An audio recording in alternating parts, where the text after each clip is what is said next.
మా అత్తయ్య గారికి కొన్ని రోజుల నుంచి ఒంట్లో బాగుండడం లేదు డాక్టర్. నేను ఇందాక రిసెప్షనిస్ట్ కి కాల్ చేసి మాట్లాడాను కూడా. ఇందాక అత్తయ్య బ్లడ్ వామిటింగ్ చేసుకున్నారు. వాట్? Blood vomiting sir? అవును సిస్టర్. డాక్టర్ ఏమను బ్లడ్ టెస్ట్ తీసుకెళ్ళు. రండి మేడం. వెళ్ళండి అత్తయ్య.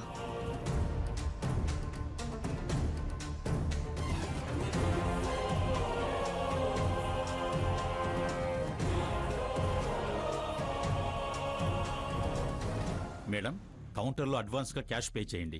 అలాగే డాక్టర్.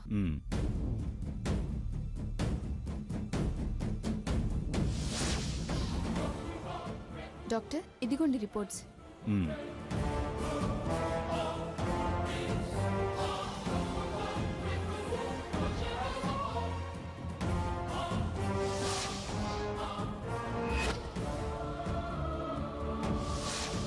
డాక్టర్ ఆ రిపోర్ట్స్లో ఏముంది? తనకు క్యాన్సర్.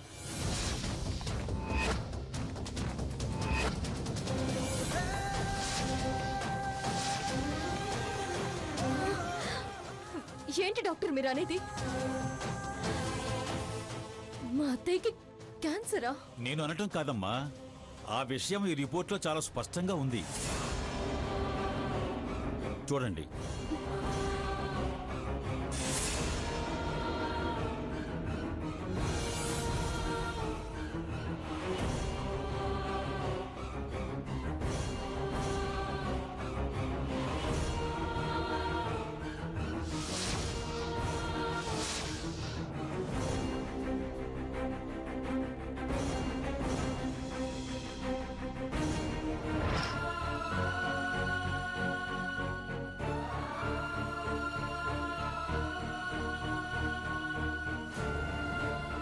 చూడమ్మా, మనం చేయగలిగింది ఏమీ లేదు.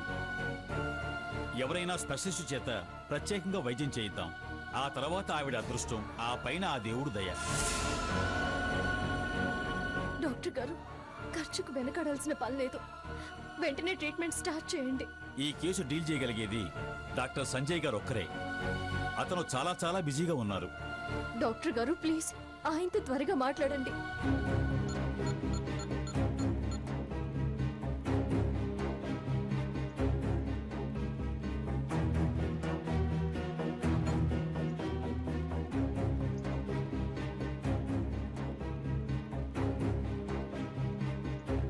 ఇంజెక్షన్స్ మందులు రాశాను, తెప్పించి వాడండి.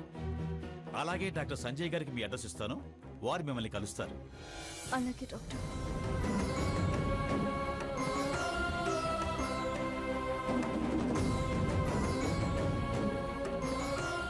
డాక్టర్ సంజయ్ గారికి ఈ రిపోర్ట్ చూపించండి అమ్మా. అలాగే డాక్టర్. మంచిది. వెళ్ళొస్తాను.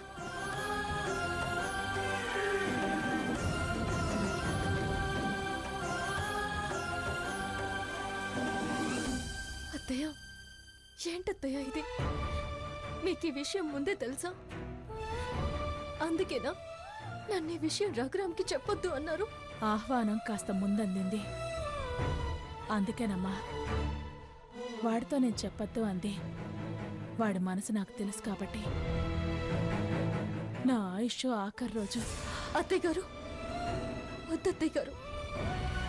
ఆహ్వానం, పిలుపు, ఆఖరి రోజు అనే మాటలు మాట్లాడొద్దు. మిమ్మల్ని రక్షించుకునే బాధ్యత నాది. స్పెషలిస్ట్తో మాట్లాడమని చెప్పాం కదా, ఇంకేం భయం లేదు. పిచ్చిదానా, ఏ స్పెషలిస్టులైనా మృత్యువుని నా దగ్గరికి రాకుండా ఆపలేరమ్మా. కాస్త వాయిదా వేయగలరు అంతే. సీత, ఆ ధైర్యమే కదమ్మా నన్ను ఇంతకాలం బ్రతికించింది. లేదత్తయ్య గారు, నేను పోరాడి మిమ్మల్ని గెలిపిస్తాను. మీరు ధైర్యంగా ఉండండి. ధైర్యం సన్నగిల్లాకేగా వ్యాధి నన్ను ఎదిరించి బయటపడింది. ఎవరు దేని నుంచి బయటపడతారో రేపు స్పెషలిస్ట్ వచ్చాక మీకే తెలుస్తుంది. నాకు మీరు కోలుకుంటారన్న నమ్మకం ఉంది. నీ ప్రేమ, నమ్మకం నాకు చాలా ఆనందాన్నిస్తోందమ్మా. సీత, నాకు సాయం చేస్తావా అమ్మా? చెప్పండి అత్తయ్య, మీకోసం ఏం చేయమన్నా చేస్తాను. సీత, నాకిక్కడ ఉండటం ఇష్టం లేదమ్మా. నువ్వు నా విషయం దాచినా, నేను ఎవరికంట పడినా నా విషయం రఘురాంకు అత్తయ్యకు తెలిసే అవకాశం ఉంది. అర్జెంటుగా నన్ను ఎక్కడికైనా తీసుకెళ్ళమ్మా. ఏంటత్తయ్య ఇది? ఎందుకు నా దగ్గర ఇలా మాట మీద మాట తీసుకుని మరొకళ్ళతో కూడా బాధ పంచుకోలేని బందీని చేస్తున్నారు? నా స్వార్థం నేను ఇబ్బందులో పడేచ్చు, కానీ నీ ధైర్యం మీద నాకు నమ్మకం ఉందమ్మా. అందుకే ఈ శ్వాస ఆగేదాకా ఈ రహస్యం దాచక తప్పదు సీత. ఇక్కడ ఉండకపోతే ధైర్యం ఏముంటుంది అత్తయ్య? నాకు ధైర్యం కన్నా ఇప్పుడు మనశ్శాంతి ముఖ్యం తల్లి. సీత, దయచేసి నన్ను అర్జెంటుగా ఎక్కడికైనా తీసుకెళ్ళమ్మా. సరే రెండత్తయ్య.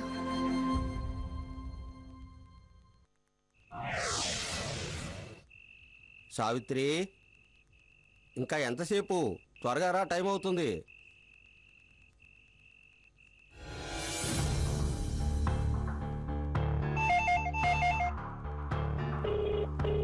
ఫోన్ ఎవరో చూడు. హలో, ఏం సావిత్రి? బయలుదేరుతున్నాం పిన్ని గారు. బయలుదేరటం ఏమిటి? బయలుదేరటం అది ఇక్కడికి రాకుండా అక్కడికి ఎందుకు వచ్చింది? ఇక్కడికి వచ్చిందా?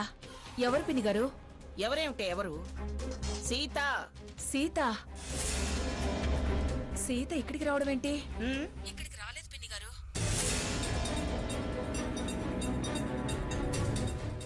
ఏమిటి నువ్వు అనేది? సీత అక్కడికి రాలేదా? రాలేదు పిన్ని గారు.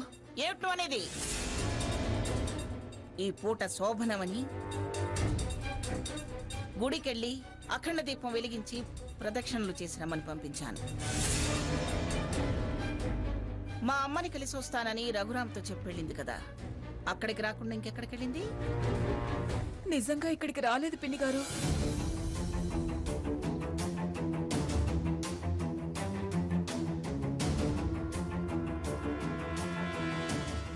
అది అక్కడికి వెళ్ళలేదట. వాళ్ళింటికి కూడా వెళ్ళలేదా? ఇక్కడికి వస్తానని ఎక్కడికి వెళ్ళి ఉంటుంది? అదేనండి, ఇక్కడికి రాక అక్కడికి వెళ్ళక ఇప్పటిదాకా ఎక్కడికి వెళ్ళుంటుంది?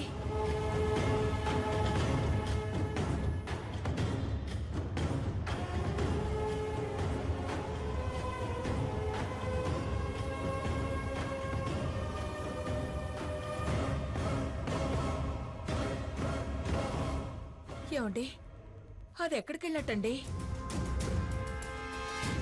అదే తెలిస్తే ఇలా ఇంట్లో అటు ఇటు ఎందుకు తిరుగుతామే?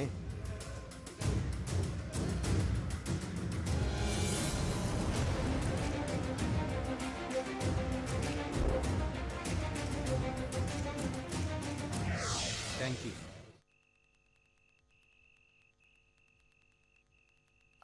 ఎక్స్క్యూజ్ మీ, నేను హాస్పిటల్ నుండి కాల్ చేసి మాట్లాడాను.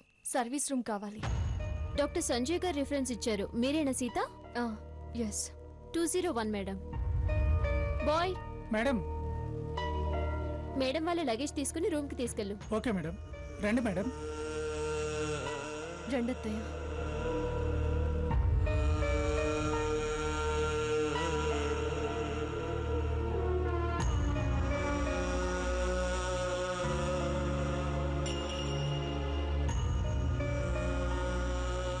కూర్చోండి అత్తయ్య. మేడం, కీస్ ఇక్కడ పెడుతున్నాను. అలాగే.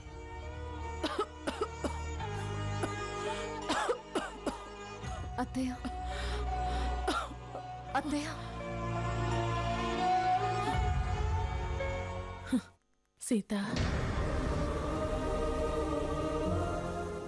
ఏంటోనమ్మా, నేను అసలు బయలుదేరకపోయినా బాగుండేది. వచ్చి మీ శుభకార్యాన్ని మరోసారి వాయిదా వేసిందానయ్యాను. అలా అంటారేంటి అత్తయ్య గారు? మీకేం కాదు. ధైర్యం ఆయుష్ని పెంచుతుంది అంటారు. అధైర్యపడి మీ ఆరోగ్యాన్ని మీరే ప్రమాదంలో పడేసుకోకండి. సీత, ఆశపడ్డంత మాత్రాన ఆరోగ్యాలు మెరుగుపడితే హాస్పిటల్స్, వైద్యులు వీళ్ళంతా ఎందుకమ్మా? హ? ఇప్పటిదాకా ధైర్యంగానే ఉన్నానమ్మా. ఇంకా ఎంతకాలం ధైర్యంగా ఉండమంటావు? మీకు మీరే అలా అనుకుంటే ఎలా అత్తయ్య గారు? వైద్యంలో చాలా కొత్త విధానాలు వచ్చాయి. రేపు డాక్టర్ గారు వచ్చి చూసి మీకే చెప్తారు కదా. డాక్టర్స్ మనకు నచ్చ చెప్పచ్చమ్మా, కానీ కానీ అయ్యో, ఎందుకలా మాట్లాడుతున్నారు అత్తయ్య గారు? ప్లీజ్, నేను తట్టుకోలేను అత్తయ్య గారు. చూసావా అమ్మా, కొడుకు మూలంగా చుట్టానివయ్యావు. ఆ పేగు బంధంతో ముడిపడ్డ ప్రేమే ఇలా తట్టుకోలేను అంటుంది. ఇంకా ఇంకా వాడేలా తట్టుకుంటాడు చెప్పు? 20 ఏళ్ళు, 20 ఏళ్ళు నా కళ్ళల్లో దాచుకుని పెంచాను. సీత, వాడు నా ముందు కంటతడి పెడితే నేను తట్టుకోలేనమ్మా. అందుకే ఈ విషయం సీత, ఈ విషయం వాడికి ఎట్టి పరిస్థితుల్లో చెప్పద్దు సీత. సీత, అలా అని నాకు మాటివ్వమ్మా. అత్తయ్య గారు, నా మీద మీకు నమ్మకం లేదా? కాదమ్మా, నమ్మకం లేక కాదమ్మా. నా తృప్తి కోసం ఎంత నమ్మకం ఉన్నా నా పరిస్థితి ఏ స్థితిలోనైనా నువ్వు బయట పెడతావేమోనన్న భయం. మాటివ్వమ్మా.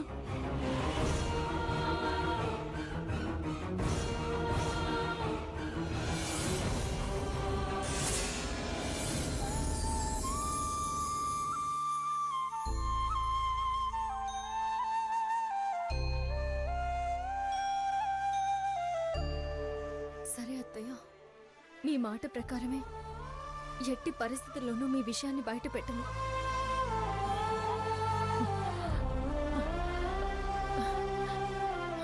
సరే సీత, వెళ్ళమ్మా.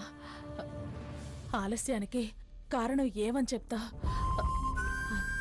వాళ్ళని, అది మా అత్తగారిని ఎలా ఒప్పిస్తావో జాగ్రత్త సీత. నా విషయం మాత్రం మనిద్దరి మధ్య ఉండాలి.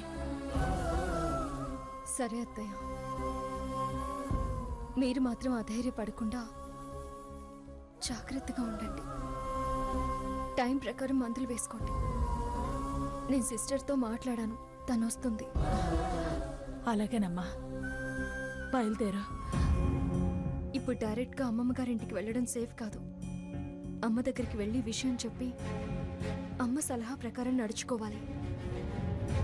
వెళ్ళరా అమ్మా, వెళ్ళమ్మా, బయలుదేరు. అలాగే అత్తయ్య, జాగ్రత్త. మీరు కాసేపు పడుకోండి, నేను వెళ్ళొస్తాను. అలాగే.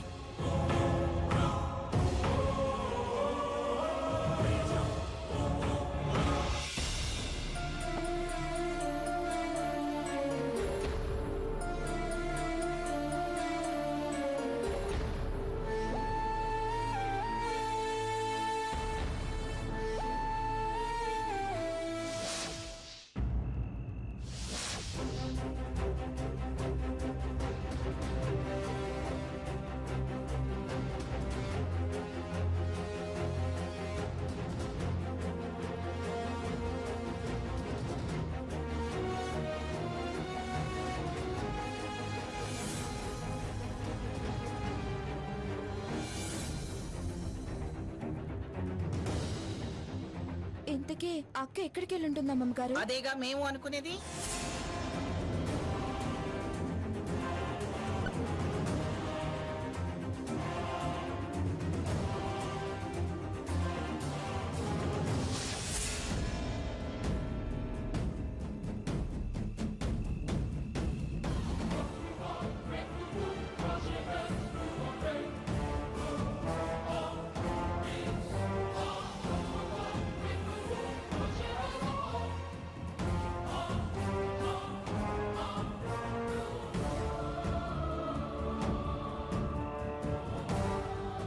ఇంత టైం అయినా ఇంకా రాలేదంటే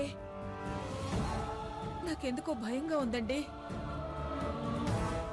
సావిత్రి వస్తుందేమో లేవే, ఇప్పటిదాకా చూసాంగా, ఇంకా సేపు చూద్దాం.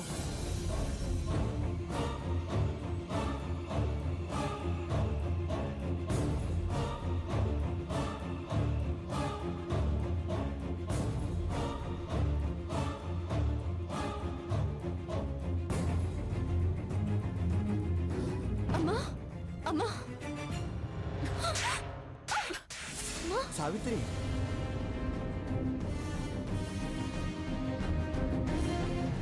ఏంటి ఆ చూపు? ఎక్కడికెళ్ళావా ఇప్పటిదాకా? ఆ కాస్త ముచ్చట తీరాలని ముక్కోటి దేవతలకి మొక్కుకోగా ఇవాటికి ముడిపడితే మధ్యాహ్నం అనగా మా ఇంటికి వస్తున్నానని అబద్ధం చెప్పి ఎక్కడికెళ్ళావే? మంచిది అనుకుంటే ఇంత ముదనష్ట పనిచేశావేంటే? నీ ముచ్చట మీద నిప్పులు పోసుకుని వెళ్ళి ఏ రాజకార్యం చేసుకొచ్చావే? అమ్మా మాట్లాడుకో. సిగ్గు లేకుండా ఇంకా అమ్మ అని పిలుస్తున్నావు. అది కాదమ్మా. మాట్లాడొద్దన్నాను. నోర్ముయ్. సావిత్రి తనేదో చెబుతుంది, వినవే. ఏంటి మనకు అది చెప్పేది? అది మనం విని మళ్ళీ వాళ్ళకి చెప్పేది. ఆ ఏడుపేదో అక్కడే ఏడుద్దు గాని. పదవే. అమ్మా సావిత్రి ఆవేశపడకు. అది ఎక్కడికి వెళ్ళిందో ముందు చెప్పని. అదేం చెప్పినా నేను వినదలుచుకోలేదు. ఏం చెప్తుందో వాళ్ళకే చెప్పాలి. ఏమన్నా అదే పడాలి. మెడపట్టి గెంటితే వదిలేసొస్తాను. అమ్మా ప్లీజ్ అమ్మా, నేను చెప్పేది విను. వద్దు, నోరు తెరవద్దు. నిన్ను చూస్తేనే అసహ్యం వేస్తోంది. తలవంపులు తెచ్చే పని చేసి మళ్ళీ అమ్మ బొమ్మ అని కథలు చెప్పడానికి వచ్చావా? కథలు పద. అమ్మా నీ అంతూ ఆ పెద్దవిడే తెలుస్తుంది. పద. అమ్మా రా. సావిత్రి రా. జాగ్రత్త.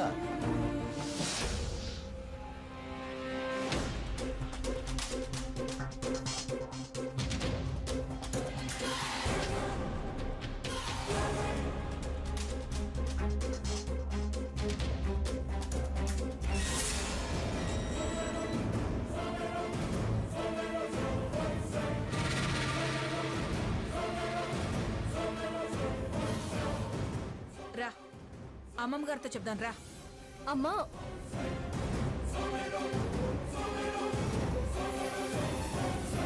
ఆగండి అక్కడ.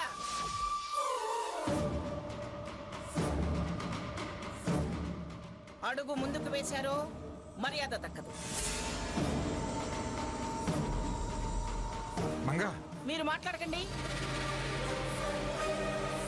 అది ఎప్పుడైతే ఇంట్లో లేకుండా వెళ్ళిపోయిందో అప్పుడే ఈ గుమ్మం తొక్కే అర్హత కోల్పోయింది.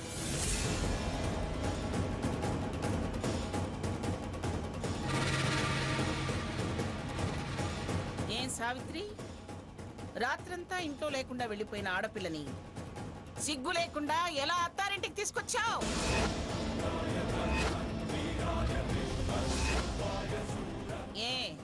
ఎటుపోయినా పర్వాలేదు, ఏం చేసి వచ్చినా అభ్యంతరం లేదు. కన్న తీపి పేగు బంధం అనుకుంటే నీ ఇంట్లోనే అట్టి పెట్టుకో. నీ ఒళ్ళోనే పడుకో పెట్టుకుని జోల పాడుకో. వెళ్ళండి ఇక్కడ నుంచి.